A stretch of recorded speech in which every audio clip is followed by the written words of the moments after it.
At syempre, para simulan natin ang question and answer portion. Ano lang, reaction lang sa inyong napanood na AVP. Ano ba kung na-feel nyo ngayong last 2 weeks na nga ng Playhouse? Simulan natin kay Belle. Oh, sobrang happy and natouch ako na you guys are gonna miss me. No, but totoo, I came in syempre scared kasi pamilya na sila, pero sobrang init ng pagtanggap nila and sobrang welcoming, lalo na si Direk Jeffrey and Direk Paco and the whole staff who worked so hard. And of course, to Z, Angelica, JJ, Kisses, Donnie, and Max. Sobrang saya ng work. And I love going to work. At yun ang importante. Diba? Max. Oo, syempre sobrang tuwang-tuwa ako kasi naturo sa akin ng Playhouse kung ano ang ibig sabihin ng pamilya. At ano lang, nakakatuwa lang talaga na nakilala ko silang lahat. Hindi mo akalain na may makikilala kang ganito late in life, na ganitong edad ka na at may makikilala ka pa rin mga kaibigan na alam mong pwede mong maasahan. Kahit po yung staff, sobrang close po talaga namin lahat sa kanila. Kahit po araw-araw kami nagkikita, hindi po kami nagkakasawaan, I think. Pero yun, sobrang grateful po talaga ako dahil nakatrabaho ko na po sila halos lahat. Si Z, nakatrabaho ko na si Belle, then si Angge, first time ko makatrabaho ngayon. Nakatrabaho ko na siya sa Ang TV, pero iba po talaga yung naging samahan namin dito. At masasabi ko po marami akong natutunan sa mga nakatrabaho ko dito, kaya very grateful talaga ako. Angge.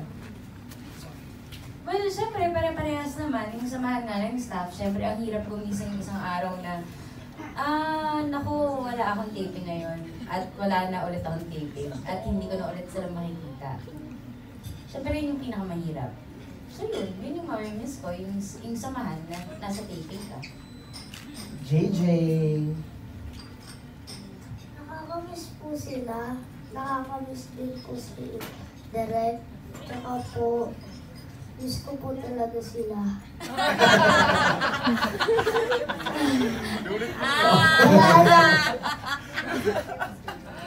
Wala na po makikita ang mamsi.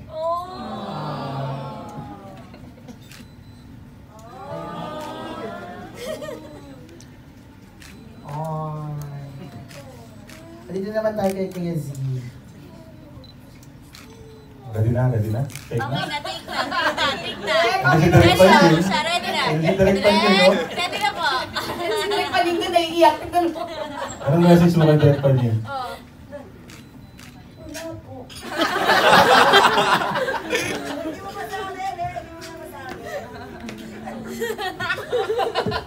Okay lang yan.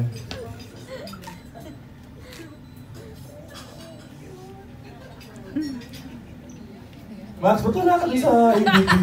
No, because I was in Japan. Oh, sa Japan. Nagpunta si Natalia sa Japan. Thank you sa isang nakakabagbag ng daming ABP. At nakaka-proud din dahil kita-kita dun yung samahan na nabuo namin sa Playhouse. Hindi lang ng mga artista, pati ng buong group, yung crew natin. Well, hindi ko pa nagsisink in sa akin ngayon na matatapos na tong show na to at hindi ko makikita halos lahat ng mga nakasama ko sa mga susunod na buwan.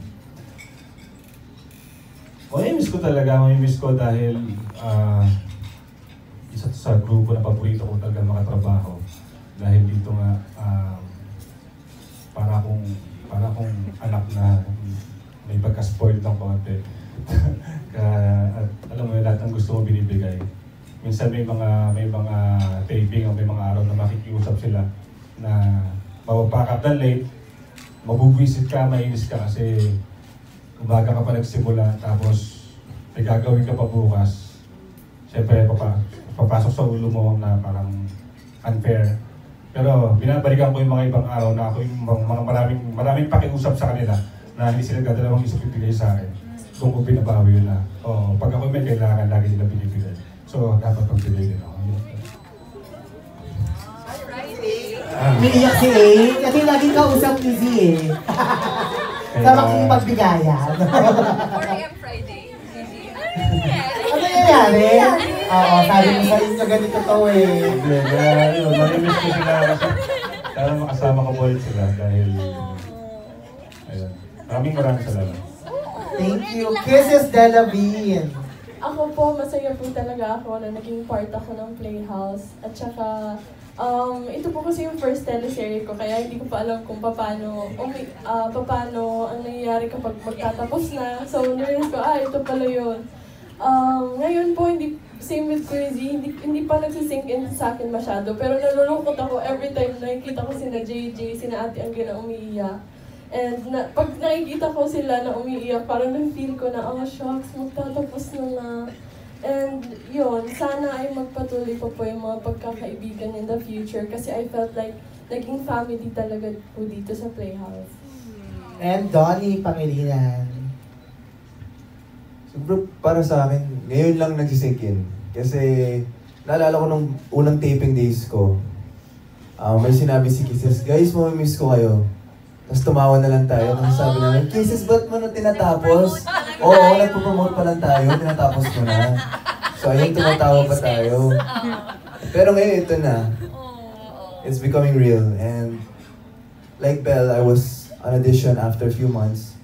Diba? Pero sobrang open lang sila nung pumasok ako. Wala talaga akong na-feel na pressure na I have to be this certain person kasi grabe sila mag-handle ng mga, Ate Doms, huwag ka umaya. Ate Amy rin. Pero sobrang thankful na ako sa GMO. Direct Paco, Direct Jeff, Direct Paning, Ate Sugar, maraming salamat po for guiding not just me, but of course Kisses. This is my first teleserye ever and I wouldn't have it any other way. Hindi lang yung mga nakikita nyo dito, it's also the ones who are behind the cameras kasi sobrang naging close kaming lahat. Pati mga camera crew, lights, crowd, lahat. Sobrang, magiging isang part ng buhay ko na hindi ko makakalimutan. So, ayun, yun lang po siguro. Thank you so much, Don. At syempre kasama ko dito si Kuya Aaron Domingo para naman ipakilala sa atin ang mga unang magtatanong sa ating cast. Kuya Aaron. Yes, Von. Congratulations sa lahat ng cast and crew ng Playhouse. Tagang kitang-kita naman sa teleserye yung napakagandang chemistry ninyo. Nagmamanifest. Ito, ang unang magtatanong ay